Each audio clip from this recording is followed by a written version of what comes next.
our final keynote for today. Let us put our hands together to welcome the Chief Market Strategist of MooMoo Singapore, Isaac Lim, everyone. Isaac, the floor is yours.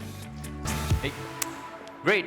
Hi, good afternoon, everyone. Thanks so much for coming back here after lunch.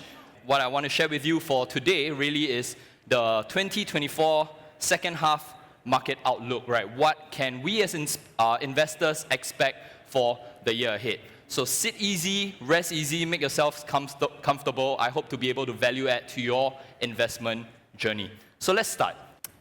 This will be the agenda for the day, right? I like to sort of take my audience, my listeners on a journey with me, right? So I will start off with a small introduction about myself, and then after that I'll tell you guys about the story of the markets, what has been happening so far in the first half of 2024, and then after that we'll go into what to expect for the road ahead, what are the major themes that I see, right, for the markets ahead, okay? And what is the way forward for equities, for rates, right, credit instruments, and then, of course, I will talk about some of the key trade ideas that I like, and then after that, I will close it off. All right, so just a little bit about me, okay? For those of you who were here at MooFest last year, you probably wouldn't have seen me, but for those of you who tune in regularly to our in-app every Tuesday, we have this weekly traders talk where I give a tactical market outlook. So tactical meaning, at least for the next couple of days. So every week I will just give like a weekly outlook, right? So that's me, Chief Market Strategist over here at MooMoo now. But before I was at MooMoo, I was the head of equity and indices over at BBSP Asia. It's a boutique research firm that provides trading strategies to hedge funds and asset managers. So what I try to do is to merge both my institutional experience to sort of value add to you guys as retail investors. Now, of course, if there are institutional investors seated among us, I believe this too will be very useful for you. And of course, in my spare time, apart from spending time with my family, right, I also spend time to sort of try to contribute to the industry that I'm in. I'm currently the co-chair of the CMT Association of Singapore, right? So what CMT is Chartered Market Technician, right? Really, we're just a bunch of people that love the markets. We have a passion for the markets and a passion for technical analysis. But enough about me. You're not here to hear about me, right? You're here to listen to what we can expect for the markets ahead. Let's dive right into it. What is the market story so far? Okay, just sort of refresh your memory, right? We are already in July. The first 6 months of the year has passed by very quickly, quicker than we expected, right? So 2024, as we entered 2024, we ended 2023, we entered 2024, the theme was more or less the same. Markets are climbing too fast, too far, too high, right? There is a possible risk of a correction, a possible risk of a recession, right? Because interest rates are so high. But interestingly, US stock indices actually took off to a roaring good start in 2024, in January. And of course, at the start of the year, a lot of investors, a lot of analysts out there expected the US Federal Reserve to at least give 3 rate cuts by the end of the year, right? So interest rates are quite high right now. Okay, and the US Federal Reserve is actually keeping it high because they want to see inflation come down and not run rampant, right? And then, of course, we also saw the Chinese equities market bottom out. Now, I know for those of you who invest in the Chinese markets, it's been a painful 3 years, right? 3 years since the top in 2021, right? But from a technical point of view, okay, the Chinese equities market has already entered a technical recovery, right? We're just waiting for the fundamentals to confirm it. So Chinese equities bottomed out. And inflation, unfortunately, was stickier than expected and not transitory, like US Federal Reserve Chair Jerome Powell has mentioned numerous times. And sometime in March, right, the US Federal Reserve decided to keep rates unchanged. So that sort of dampened the mood, right, in the stock markets, okay? And then the sentiment shifted from let's look at what the Federal Reserve is doing to let's look at job employment data, right, PMI, services data, right? So it sort of took on a good news is bad news kind of sentiment. All right, and then from 3 rate cuts, we revised it down to 2 rate cuts by the middle of the year. But as you guys know, we are already at the middle of the year. Have we seen a rate cut? No, we haven't. Right, and then of course, moving on in March, right, the Nikkei index, Japanese markets, right, reclaimed the lost decades. Okay, we saw that the Nikkei has finally gone above their 30 years high. And interestingly, just this week, right, the Topics index has also gone above its 30 years high. Right, so what's the difference between Nikkei and Topics for those of you who are still a bit new to investing? Okay, the Nikkei 225 index looks at the 225 biggest companies in the Japanese markets, and most of it are tech focused, right? The Topics index, on the other hand, okay, looks across the board, across the entire Japanese equity space, right? So if you want to look at an index that gives you a better view, a better health of the Japanese markets, right, the Topics tends to be the one that gives you a better view of the Japanese markets. Right, and then of course, you have Bank of Japan hiking rates for the first time in 17 years, and that has effectively ended the last negative rate regime in the developed markets. All right, so there were some whispers that, oh, you know, the carry trade idea has sort of gone out the window, but we still see it around, and the Japanese yen is, the BOJ is still trying to be a bit more careful when intervening with the Japanese yen at this point in time. We move on, right, I think sometime around April now, April going to May, right, Tesla has dropped out of the Magnificent Seven. Now, but this is in April. I know the past few days Tesla has actually been on a climb, right? So Tesla drops out of the Magnificent Seven while the rest of the stock market is actually kept afloat by Nvidia, by Microsoft, right, by Apple, those tech companies. Okay, and then moving back to the central banks, the Swiss National Bank, the Swiss Central Bank, cut rates by 25 basis points, being the first major central bank to do so, right? And then we see that Chinese equities enter a technical recovery over here. So this was at the start of May, right? So technical recovery, what it means for those of you who are not very clear, what is Isaac saying? What's the difference between a technical recovery or a full recovery? Right, a technical recovery basically means that when you look at the price of the index, right, it has actually just shaped a higher high, a higher low. So when you have a higher high, a higher low, right, that's a reversal of a downtrend. When you have a lower high, a lower low, right, you have a reversal of an upwards trending market. So Chinese equities enters a technical recovery. Finally, we also see commodities, gold and copper, hitting their new all-time highs, right? And as recent as last week, I believe, Nvidia becomes the first US $3 trillion semiconductor company and also the world's most valuable company. So that's really a quick snapshot of the global markets, right? Just to refresh your memory. Before I move over to this slide, I just want to point out that on my slides, I actually have this QR code. So you guys can actually zoom in and scan on it. I'm sorry if it's a bit small. Then you can actually post your questions to me over there, which we will take at the end of the session. Now, markets, global markets aside, 2024 is also known as the year of global elections, right? I believe a report put out by Bloomberg and The Economist magazine actually says that, you know, there are estimated 67 countries going to the polls this year.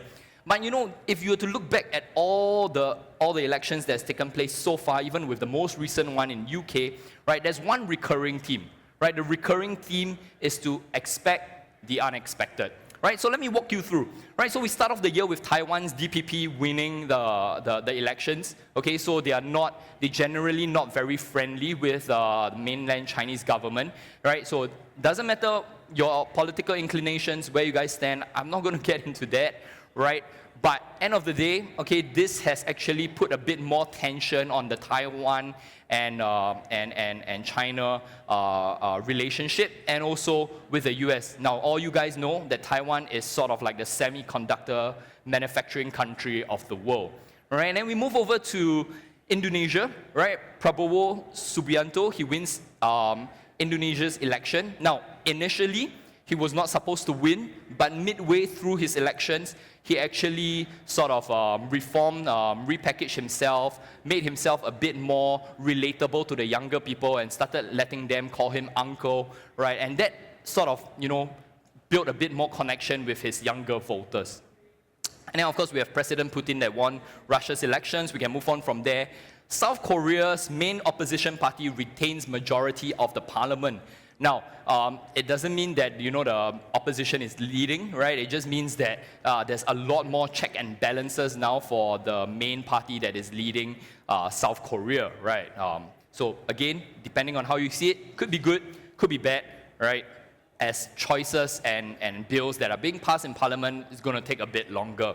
We move over to India, one of the biggest manufacturing countries in the world, and upcoming ones. If you guys have been following the global markets, you will know that the Nifty 50, right, the Nifty index has actually also been climbing very high, right, doing quite well. So Modi wins the third term as India's Prime Minister, but unfortunately this time it comes as a surprise. He didn't win it with a majority. In fact, he had to form a coalition with his other allies, right, to continue running the government. And then, of course, as early as towards the end of June, right, President Macron of France dissolved the parliament and decided to call for a snap election. Right, he did so thinking that his opposition, his main opposition party, led by Marine Le Pen, would not be able to gain a foothold. But unfortunately, right, you're starting to see that the right-wing party of Marine Le Pen is actually taking a very strong lead. Right, and of course, I didn't put it up here because it was too close to call. Right, UK's election just as recent as yesterday, Rishi Sunak, right, he conceded defeat to the Labour Party. So it's an entirely new government altogether, right? And I want to end off this slide, okay, on the geopolitics story with how do you guys think the US elections will turn out? Okay, it's a rhetorical question, right? If we're going to follow the trend of expect the unexpected, right, then maybe after the first presidential debate, right, President Biden could very well continue on with a second term. Okay, in fact, it wasn't really a debate. If you guys watched it, they were actually competing with each other who had a nicer golf swing, right, and how many handicaps they were giving to each other. Quite ridiculous, actually, more like a variety show, right? But if the polls run by the media is to be believed, then we might very well see ex-President Donald Trump come in once more for his second term in the White House. And we know that him bringing his protectionist policies, right, we already got a glimpse of it, right, what it means for the US markets. Now, as investors, some of you will be asking, Isaac, what does this mean, right? You're telling me the story in the markets, you're telling me the first half of the year, the story from geopolitics, and now I also want to tell you, right, the story about the model portfolio, right? Moodle portfolio. So for those of you who actually follow Traders Edge, okay, a bit of selling koyok over here, right?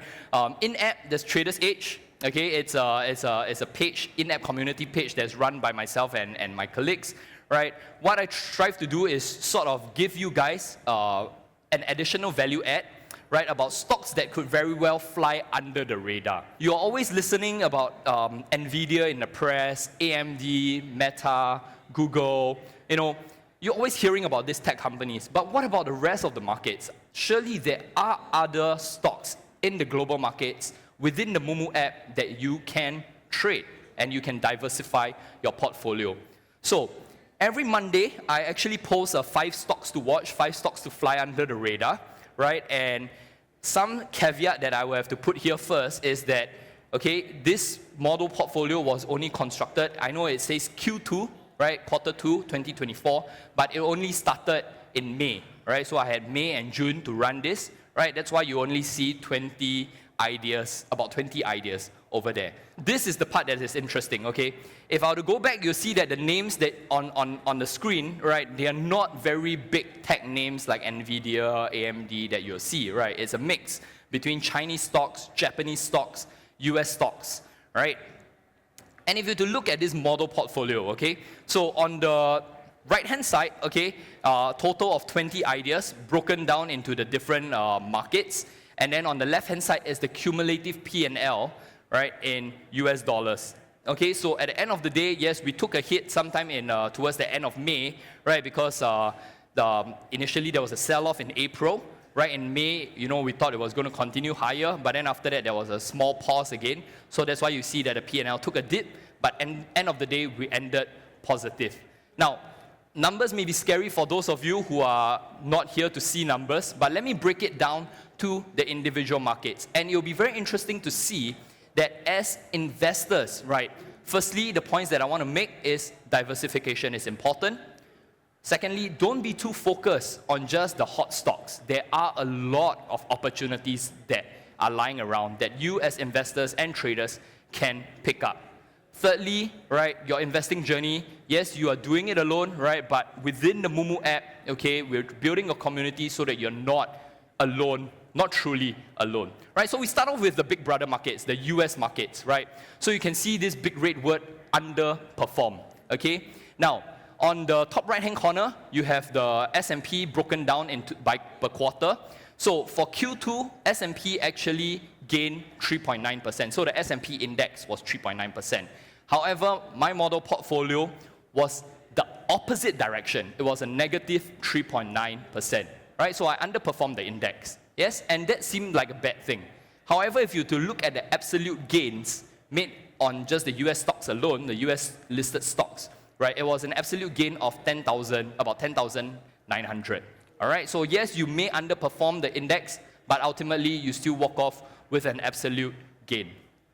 So this is the graph, right? The orange is the underperformance, right? And then after that, the blue is the cumulative P&L that you see over there, all right? And we move very quickly over to the Japanese markets. So the Japan market, right, was up. Okay, this is very interesting, sorry. The Japan market for Q2 was down 2.26%. And as you can see in the green words, I outperformed the Japanese market, right? My cumulative gain for Japanese stocks, right, was negative 0.8, right? So I definitely outperformed the Japanese markets. Unfortunately, the cumulative P&L in terms of absolute gains was a negative 1.8K, right, USD, right? So just because, again, just like the US story, just because you outperform an index, it does not necessarily mean that you are making money. Likewise, just because you underperform an index doesn't necessarily mean that you are losing money. Right, and then finally we go over to the Chinese markets. Okay, now Chinese markets, Q2, Hang Seng, because of the technical recovery, I was actually generally quite bullish about it. If you guys caught me at the H Investment Forum, right, and even on my weekly Traders Talk, you know that I was generally quite bullish on the Hang Seng market, right, the Chinese markets because of the technical recovery. So Q2, Hang Seng saw a gain of 6.42%, but the model portfolio, we saw a gain of 45.7%, right? So that was a huge outperformance against the Chinese markets.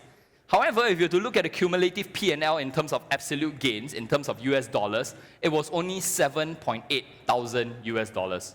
So what does this tell you, right? I think this is a perfect example of a model portfolio which really shows all possible scenarios to investors and active traders that just because you outperform the market, it does not mean that you're earning money. Likewise, just because you underperform the market, right, it doesn't mean that you're losing money. Or one final scenario, just because you are really outperforming the market, it doesn't mean you're really making a lot of money.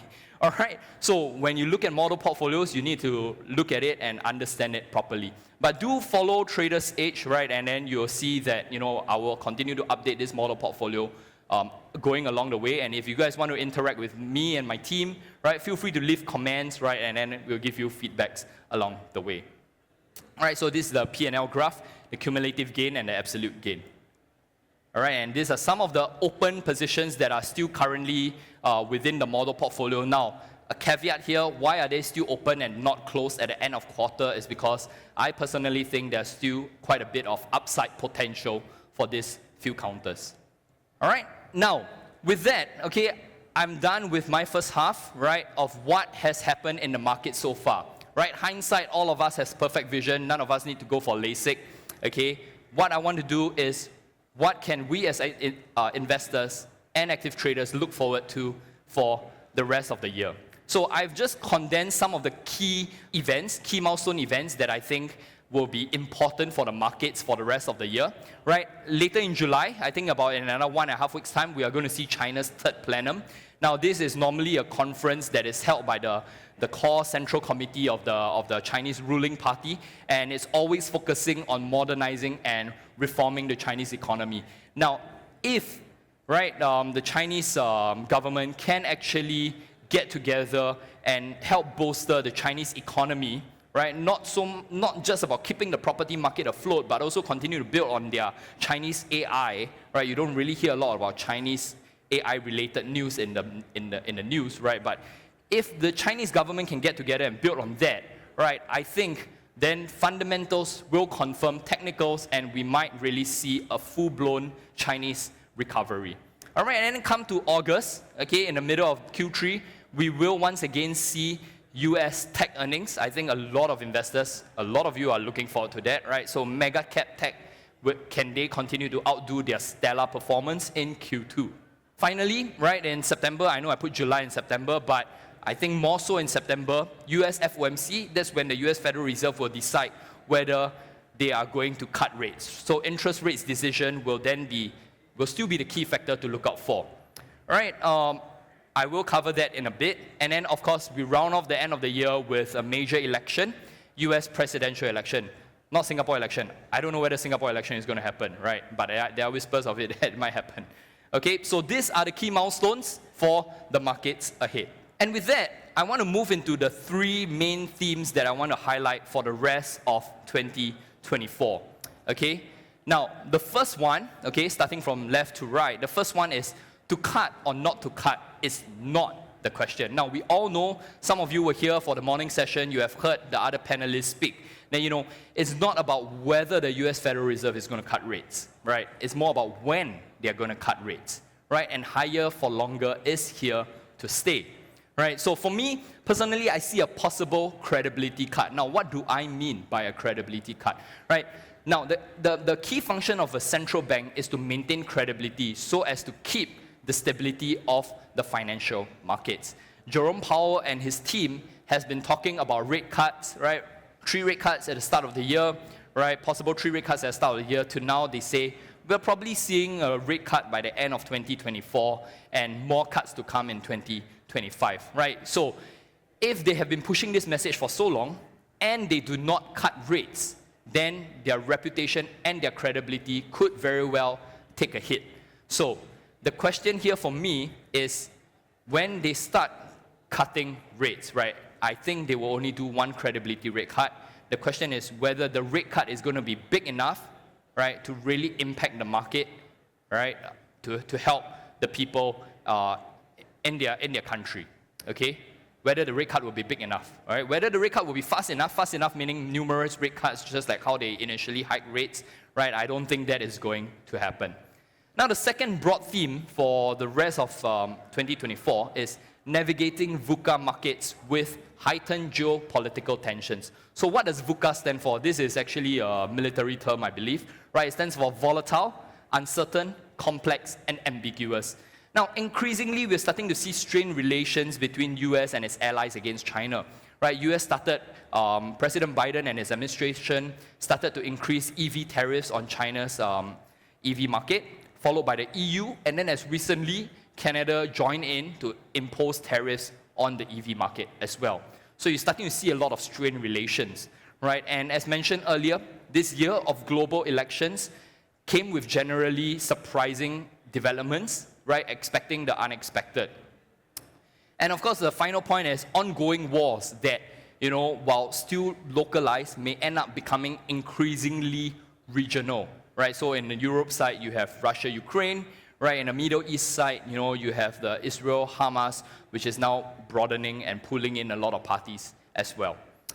Right? And then, of course, the final theme, which I think also is a lot on your mind, right, is more than meets the eye, AI, okay? So I do talk to people, right, within institutions and even some of the moo community users, they're starting to see whispers of similarities between the AI frenzy and the dot-com bubble. Now, I'm sure some of you would probably want to ask, hey, Isaac, do you think what we're seeing now in the AI markets is actually similar to the dot-com bubble? To keep the answer short, right, yes, we are seeing certain characteristics, but I will tell you why I don't think they are entirely similar later on, right? So much of the first half of 2024 has actually been focused on semiconductor stocks, right? And I'm sure for those of you who are very well read, right, and very interested in the markets, you have read a lot of headlines talking in the news, talking about, the S&P market cap index is now way outperforming the S&P equal weight index because the market breadth is so thin, right? There are only few 6 stocks that are propping up the entire US markets, while the rest of the markets are lagging behind, right? So, but I want to say that while much of the focus in H1 has been on semiconductor stocks, right? We have actually yet to see widespread adoption of AI and technology across the multiple sectors, okay? So that AI is one more theme that I think as investors we should look out for. So these are the 3 broad themes that I think investors should look out for, right? The US credibility rate cut, okay? We are going to see increasing volatility, uncertainty, complexity, and ambiguity in the markets going forward because of geopolitical tensions. And of course, the AI theme, how is it going to develop? So with these 3 broad themes in mind, right, what is the call to action? What can investors do? Right? What can I do to protect my portfolio? Or Isaac, where do you think is the next area that I really should be investing in? Where do you think I should be rotating my portfolio allocation to if I had to rebalance it? Right? So stick with me, I'll explain it to you guys.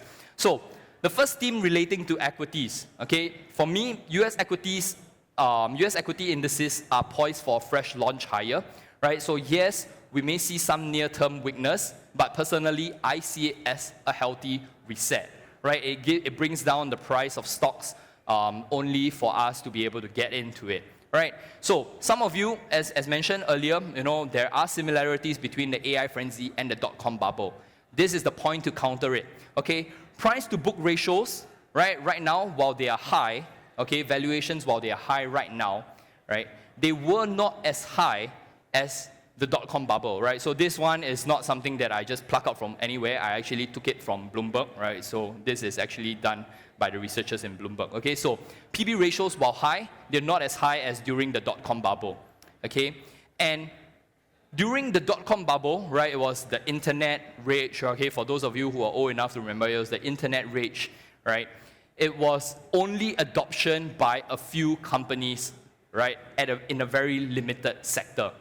However, AI this time round, right, we have yet to see it being adopted. Now, if you listen to interview by Anthropic, right, the CEO of Anthropic, one of the leading AI companies in the world, okay, he was actually saying that we are still trying to, we are actually trying to see greater adoption, greater take-up rate in services like healthcare, security, right, in a lot of sales related roles as well. Okay, so as long as we have these 3 factors in place, right, personally, I think US equities are poised for further upside. So you can see over here, very nice chart, just 2 lines, okay, it doesn't take much. This is actually comparing between the S&P market cap, which is the black line, and S&P equal weight index, which is the orange line in true moomoo colors. So you can see I tried to condense it. It may be a bit small, but let me explain to you guys this chart, okay, working from left to right. All right, so right from the start of 2020, okay, you see that big dip, that first big, the second big dip in near the first speech bubble on the left, right? That was the COVID crash, right? And then after that, it was the very quick V-shaped recovery. During that V-shaped recovery, okay, the market cap index actually outperformed the equal weight index by about 14.2%.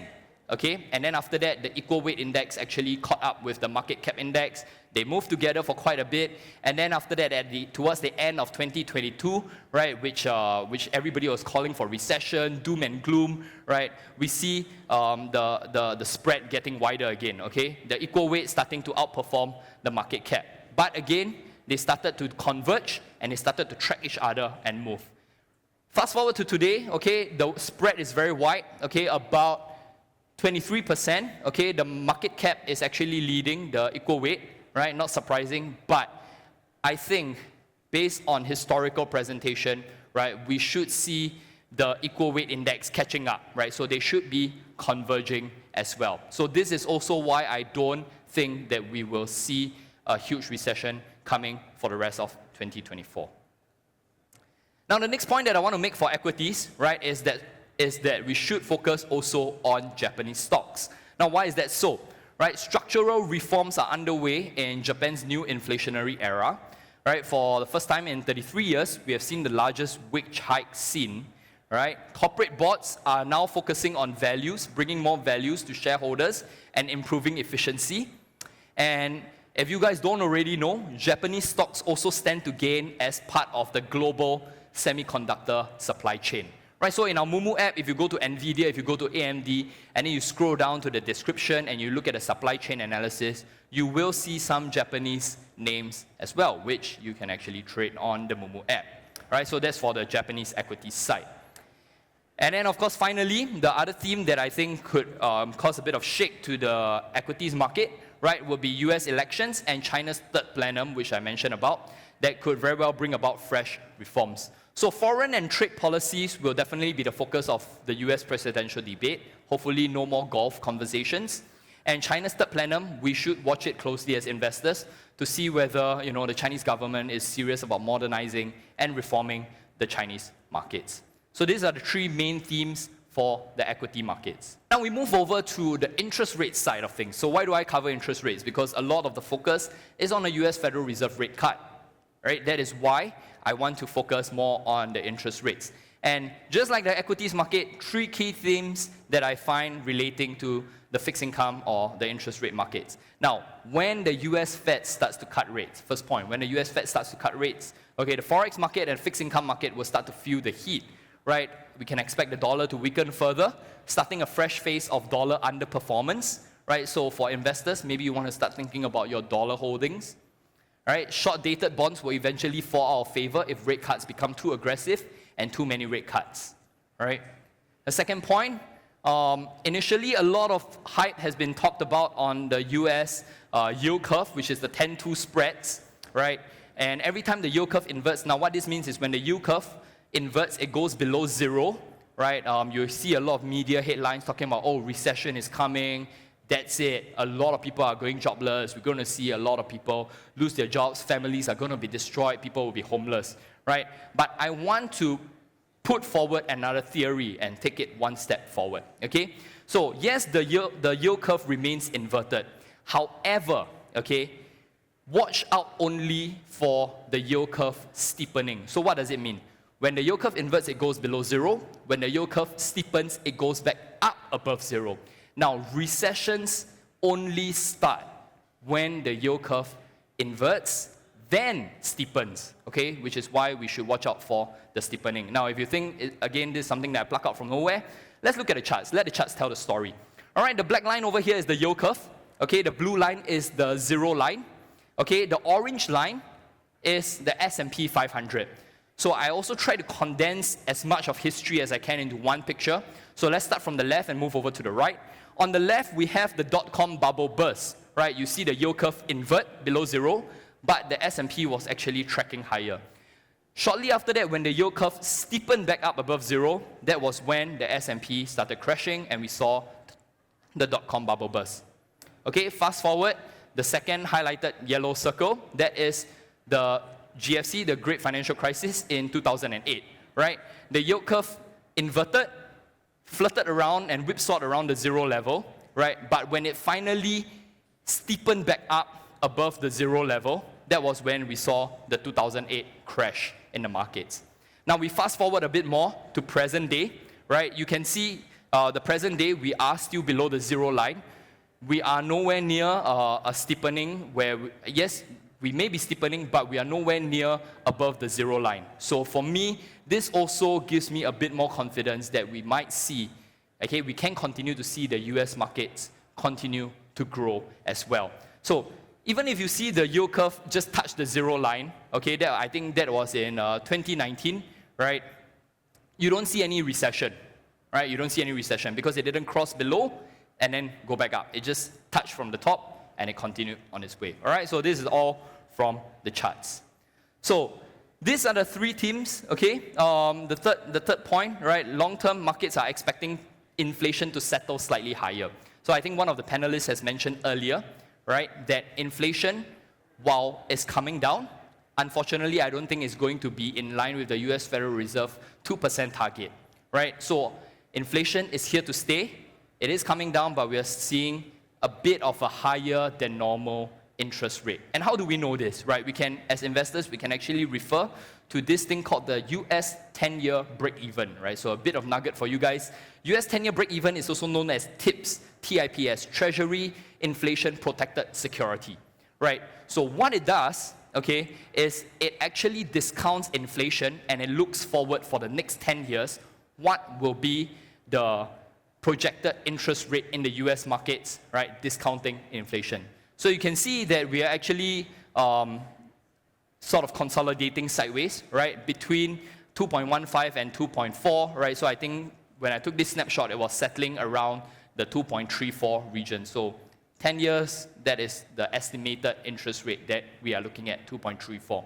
So as investors, you know, what can you do with this data? It means if you're a long-term value investor, right, you want to look at returns that ideally is higher than 2.34.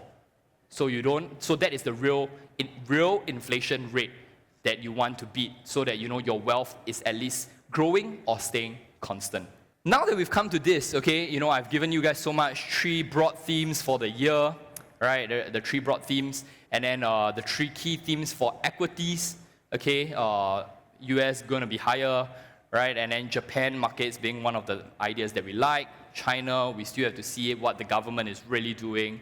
And then interest rates, right? Interest rates are going to settle at a higher, but it's going to come down, but it's going to still settle at a slightly more elevated level, right? So what can we as investors employ? What are some of the strategies, right, that we can employ?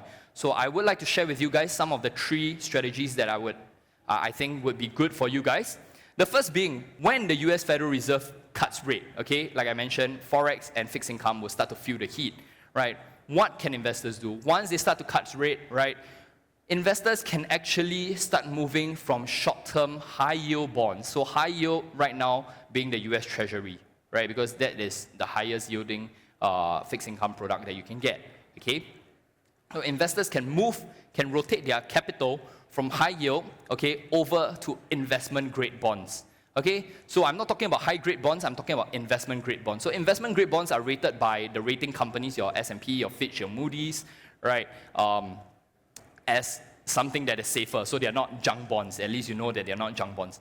And investment grade bonds give slightly higher returns than high grade bonds. So high grade bonds, they are rated really well, safer compared to investment grade, but the returns are slightly lower, right? So just balancing risk, the risk profile of an investor, I think it makes more sense to move from high yield, right, to investment grade when the US Fed starts to cut rate. So this is a bit more longer dated towards the end of the year, maybe into 2025. From the equities point of view, US and Japan equities are still the preferred way forward until, of course, the Chinese government manages to get the fundamental act together to push up the entire market, right? So AI theme, as mentioned earlier, still has plenty of room to grow. I have not yet seen widespread adoption, and I think once we have widespread adoption, we might see the rest of the market catch up with the tech counters. All right, so US stock valuations, yes, currently they're high, but earnings today are also way higher than back in dot-com days, and we are also seeing companies with better capital control, right? So I don't think that while there are some factors of similarities between AI and dot-com, I do not think they are one and the same. And then, of course, for Japan market, structural reforms are coming with growing inflation, right, for the Japanese equities, right? So that would actually give quite a bit of good trading opportunities and investment opportunities over there as well. Caveat emptor here is that, you know, we would also have to keep an eye out on the Japanese yen. If the Japanese yen continues to weaken too much, then it might not make that much of a sense in putting your money into the Japanese stock markets, because then, you know, you are not really gaining that capital gain, so to say. And of course, the final point, being very blessed that we are here in Singapore, right? Singapore is definitely a good hedge against any unseen market shocks, okay? Now, from our central bank's point of view, MAS has shown its commitment to defending the Sing dollar through market shocks, right? You can see during the, not so much the financial crisis, okay, but after that. So if you look at the dot-com, You look at the September 11 terrorist attacks, right? You look at the 2003 SARS period, and then you look at the 2008 global financial crisis. You look at the 2010 flash crash, okay? You look at the 2020 COVID period, okay? Just 6 examples, right? Since the 2000s, go and look at the chart for dollar Sing, right? The Sing dollar has maintained its strength and value against the US dollar very well. And it's because MAS has managed to defend our Sing dollar very well. Right, so in the event of market shocks, okay, high-paying dividend stocks will definitely be preferred. Right, so when you invest into stocks, 2 things that you really want to look out for. First thing is capital appreciation, right? You want the value of the stock price to grow. Second thing is dividend. You want to gain regular income, right? And SG stocks, you living in SG, right? SG stocks do generally give higher dividend yields as well, right? So as sort of a safety hedge, okay, against the VUCA markets out there, right? SG stocks is and will be a good hedge. All right, so these are the 3 main ideas that I share with you guys, okay? And this is where I would like to open the floor to questions. All right, so you can scan the QR code over there for questions, and then the bigger square is if you use your in-app to scan, right, that will direct you to the Traders Edge page where you can actually give a follow, right? We do have our weekly Traders Talk over there where I give you guys weekly market updates as well. All right, so at this point, are you guys still with me? It's been a very long sharing, right? But I really hope it's a very valuable takeaway for all of you.